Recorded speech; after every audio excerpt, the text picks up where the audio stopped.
집에서 협착증 극복하는 7가지 비법. 선착순 무료 발송해드립니다. 여러분들의 협착증 탈출을 위해 협착증TV의 핵심 비법만 모았습니다. 지금 신청하시면 7일간 문자로 보내드립니다. 댓글에 있는 링크나 아래 번호로 지금 바로 신청하세요. 예, 안녕하세요. 협착증과 관절염TV의 손영훈 한의사입니다. 자, 오늘은 허리 협착증, 협착 때문일까, 유착 때문일까, 이 내용에 대해서 알아볼 텐데요. 오늘 내용이 허리 협착증 때문에 고생하시는 분들께 큰 도움이 되실 거라 생각합니다. 자, 강의에 앞서서 잠깐 드릴 말씀이 있습니다. 바로 제가 만든 척추관절 건강기능식품입니다. 바로 관절바로인데요. 제가 척추관절 진료만 10년 동안 했어요. 그리고 한의사의 자부심을 가지고 만들어야 되기 때문에 정말 신경을 많이 썼어요. 여러 한약재를 넣어서 추출했는데요. 이 한약재를 추출하기가 만만치 않습니다. 특히 이 안에는 해동피라고 하는 약재가 들어있는데 나무의 껍질입니다. 이거를 몇 시간 끓인다고 해서 추출이 되지 않거든요. 그래서 120도에서 14시간 동안 끓인 거예요. 14시간 동안. 그렇게 끓여줄 공장을 찾는데 힘들었어요. 자, 14시간 동안 끓였기 때문에 색깔이 어떻겠습니까? 보시면 매우 진한 색깔인 걸 아실 수 있겠죠. 14시간 동안 끓였기 때문에 이렇게 약재들이 우려 나오는 겁니다.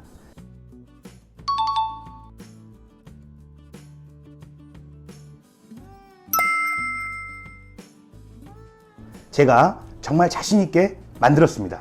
자, 그러면 제가 한번 마셔보도록 하겠습니다. 강의에 앞서서 힘이 나네요. 허리 협착증에 대해서 한번 살펴보겠습니다.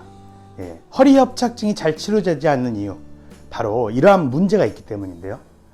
MRI 사진상 심한 허리 협착증도 증상이 없는 경우가 있습니다.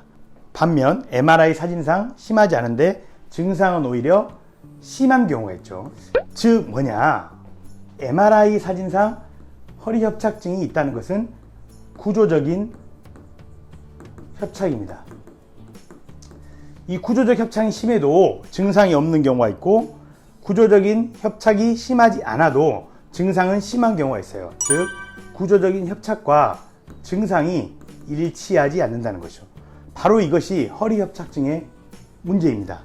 자, 그런데 구조적인 협착과 증상이 일치하지 않는 이유는 어디 있을까요? 바로 유착 때문입니다. 이 내용을 아셔야 허리 협착증을 현명하게 치료할 수 있습니다. 자, 유착은 무엇일까요? 유착은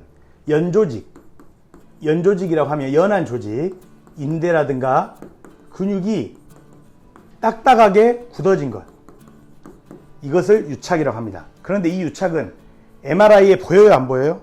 안 보여요. MRI상 협착이 심하지 않아요. 건강해 보여도 유착은 많을 수 있는 거죠. 그런데 이 유착이 허리에 있으면 척추의 뼈를 잡아당겨요. 허리의 뼈를 유착이 잡아당깁니다. 움직일 때마다 딱딱하게 굳어 있으니까 뼈를 잡아당겨요.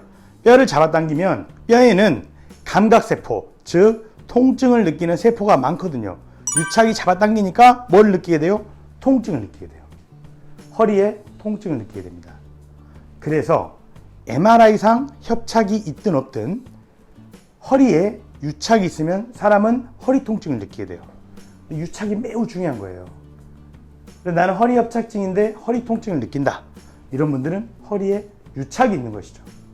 자, 이번에는 다리로의 증상을 느끼는 분들이 있습니다. 엉치 통증, 다리 저림과 통증 등 다리로의 증상을 느끼는 분들은 유착이 어디에 있냐, 척추 이 뼈하고 뼈 사이에 신경과 혈관이 나오는 추간공이라고 하는 구멍이 있는데요. 바로 신경과 혈관이 나오는 것이죠. 이 주변에 유착이 있어요.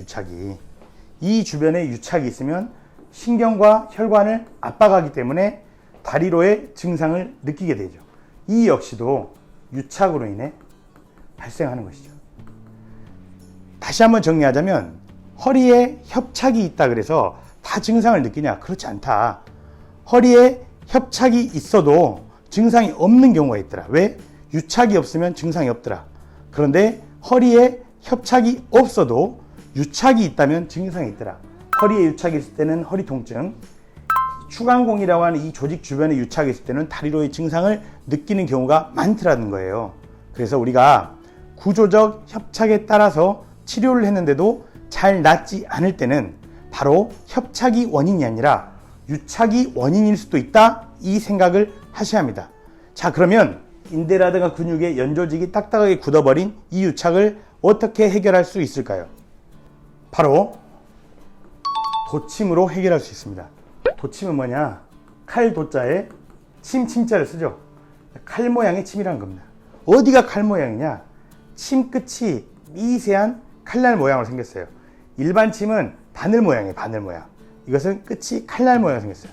칼날 모양으로 생겼기 때문에 딱딱하게 굳어져 있는 조직들을 들어가서 풀어낼 수가 있는 거죠. 딱딱하게 굳어져 있는 조직들을 풀어내면 뼈를 잡아당기던 이 유착된 조직이 풀리면서 뼈를 잡아당기는 압력이 줄어들죠. 그러면 통증 역시 줄어들어요. 딱딱하게 이 굳어진 조직을 풀어주면 추간공 주변에서 신경과 혈관을 압박하던 유착된 조직이 풀리죠. 그러면서 압력이 줄어들면서 신경과 혈관이 방해를 덜 받게 됩니다. 그래서 우리가 다시 한번 강조드리지만 허리 협착증, 협착된 허리를 치료했지만 증상이 잘 호전되지 않는다. 그럴 때는 원인이 어디에 있을 수 있다? 바로 유착에 있을 수 있다. 그래서 이 유착을 해결해야 되고, 이 유착은 끝이 미세한 칼날 모양의 침인 바로 도침으로 해결할 수 있다. 이것이 오늘 내용입니다. 자, 오늘 내용이 허리 협착증을 극복해 가시는데 도움이 되셨으면 합니다. 다음에는 더욱 유익한 내용으로 찾아뵙겠습니다. 감사합니다.